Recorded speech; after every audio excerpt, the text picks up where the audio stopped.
Hello and welcome back to the Reapers. Today we're in our F-14B Tomcat and we're looking at using the radar for within visual range ACM combat. So first of all, the terminology and scope of the video. So modern combat is split into two. We've got WVR, within visual range combat, that's where combatants are within 10 miles, and then BVR when targets are outside of 10 miles. Within visual range combat is often also referred to as ACM, and that's probably what we'll refer to it today. Now let's not confuse that with the ACM cover and the ACM button we've got here. There is a slight relationship with that button and what we're doing today, but to say that we're doing ACM combat today does not mean that we're having to press this cover. I just want to make that distinction straight away.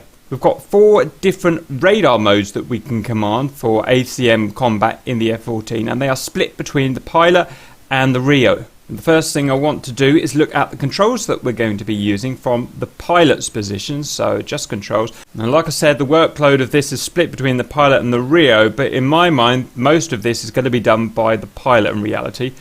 So, the scan modes that we can command from the pilot are on target designate forward button, which doubles up as the PAL search, PAL.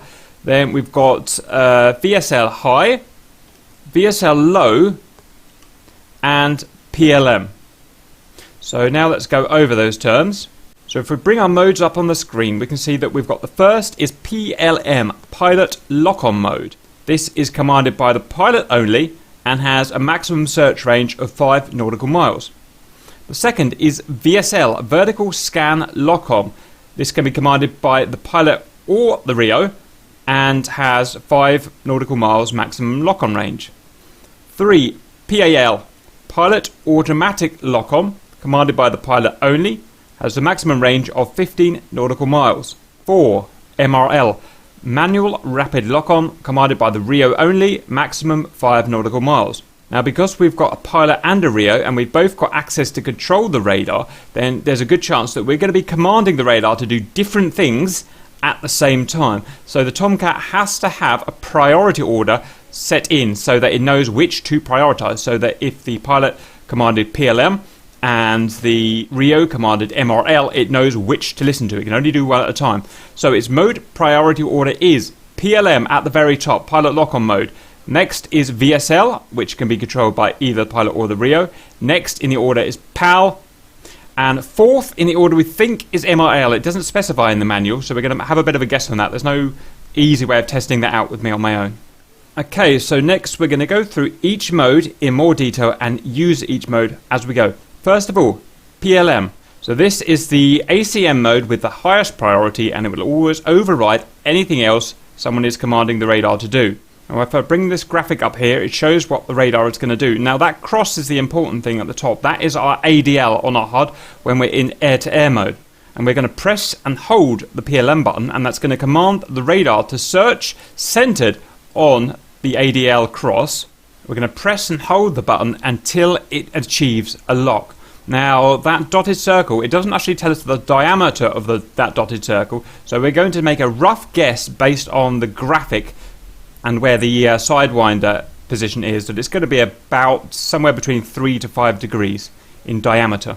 So when we're holding that button, if the radar finds a lockable target in that area within 5 miles, then it will transition to a pulse single target track. Remember, pulse is more suitable at this range than pulse Doppler. If no lock is found and we release the button, then it will transition to a pulse search instead until told otherwise. So let's go and give that a go. Let's get everything set up. We've got our master arm on. We're going to get in air-to-air, which we are. So let's go and find our dude. There's a guy just in front of us. I think that's probably within 5 miles. So you can see that target out there. I'm going to place him on the ADL. I'm going to press and hold PLM, and let's see what happens.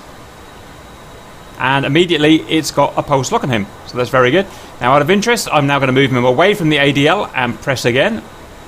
And you can see it's not found a lock now. And if I release the button, then it's now defaulted us to pulse search. We're going to move on to our next mode, VSL, Vertical Scan Lock-On.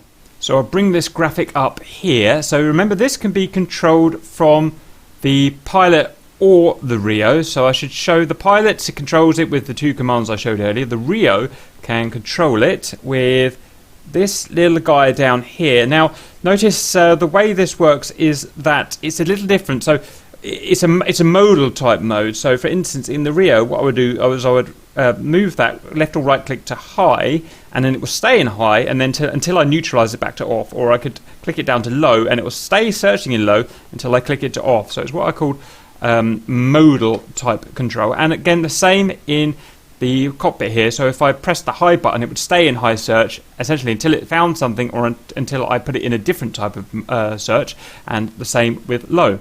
If when in one of these modal modes it found a target, again it will transition to a pulse single target track suitable for the range. If it doesn't find a target, it will just keep searching until we tell the radar to do something different.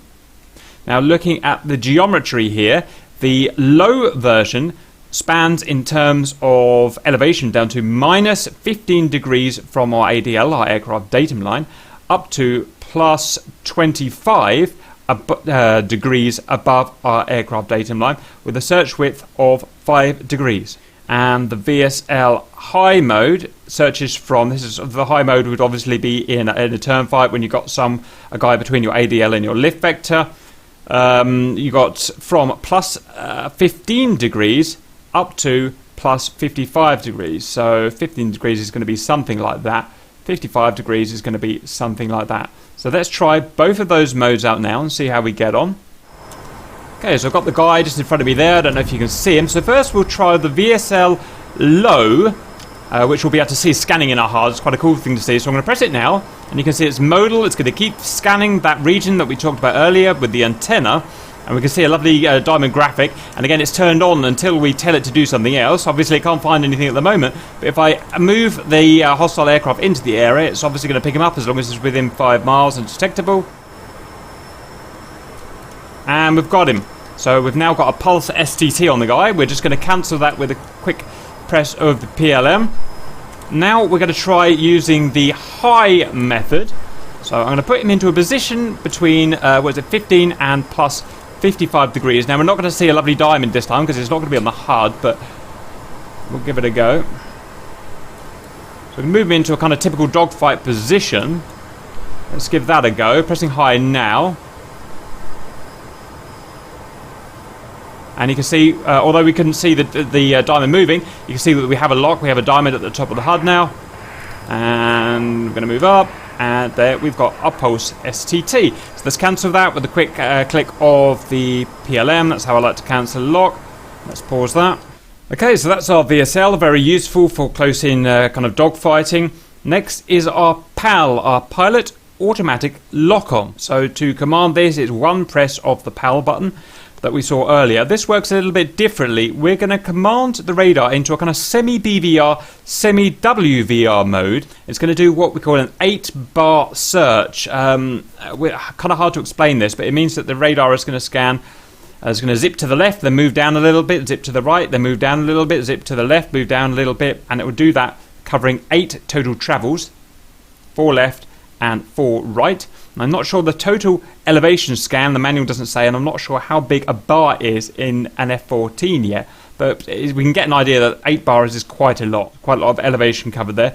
In terms of width, it's plus and minus 20 degrees, so a total of 40 degrees width scan, and it's going to pick up the first thing it finds in that scan area up to 15 nautical miles. So it's super easy to use. If you don't know how far away the target is, then I like to use PAL as my default mode. Just take a note though that if you've got more than one guy in front of you up to 15 miles, which is very possible, then there's a good chance that it will not lock on to the guy that you are trying to lock on to. It'll just lock on to the first thing it finds, whether it's further away than this guy. If there's a guy 15 miles away, it might come to him first in the scan. So it's just something to bear in mind that it doesn't prioritize per se. But that said, it is very easy to use, and if you don't know how close the target is, if you think he might be outside 5 miles, and you can't get a lock from the traditional BVR method, then PAL is what I'll go to, and it's super easy to use. So we're just going to unpause now.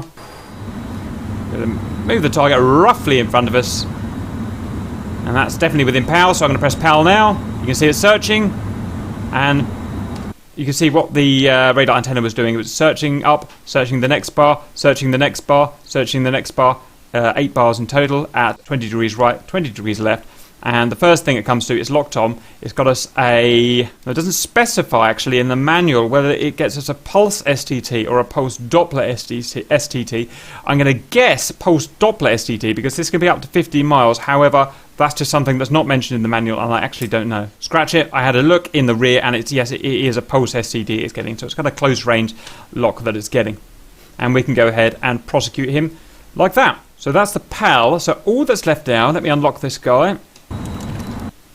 All that's left now is the MRL, the manual rapid lock-on. This is a Rio thing only. If we go in the back, it's actually commanded by our HCU here and in relevance to the DDD display here. Now I've got no way of actually physically showing this to you because I can't fly the plane and be the Rio at the same time. So instead what we're going to do is rely on the flight manual. So I'm going to put this information up here now. So the picture there is of the DDD display with the target shown. And we've got the manual rapid lock on MRL mode allows the Rio to quickly acquire a target within the antenna limits out to 5 nautical miles. When the MRL button on the right side of the HCU stick is pressed, it commands the radar to start a 1-part super search pattern out to 5 nautical miles.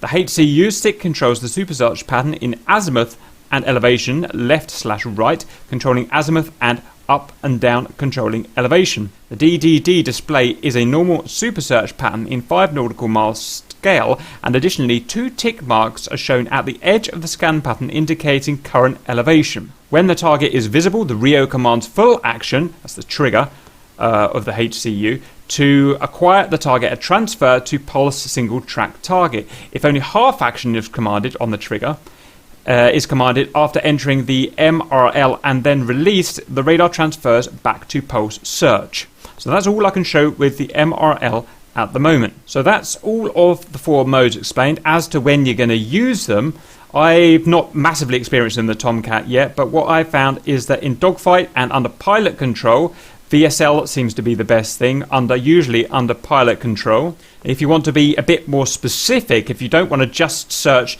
in your ADL to lift vector line and you're in a dogfight, then PLM is going to be a bet. It's kind of, as we saw before, it's a bore-sighted type mode and gives us exact control of where that antenna is going to scan. So if you want to use bore sight and you want to really make sure that we get that guy on your ADL, then we can use that there. If it's somewhere between ACM and BVR, you know, that awkward range where no one, you know, if it's the Rio's job or the pilot's job, kind of 15 to 5 miles, then PAL is definitely going to be the best. But just watch out for what we said before. It's going to lock on the first thing it finds in its bar search. And regards MRL, I haven't used that with a Rio yet, and I don't actually know why we would want to use that, but obviously it's there for a reason. Presumably it's for low visibility conditions where the pilot can't, you know, identify a target visually. I assume that's what it is, but I don't really know. That's all I've got to say on the pilot and Rio controlled ACM controlled radar modes. I hope that helps, and see you later.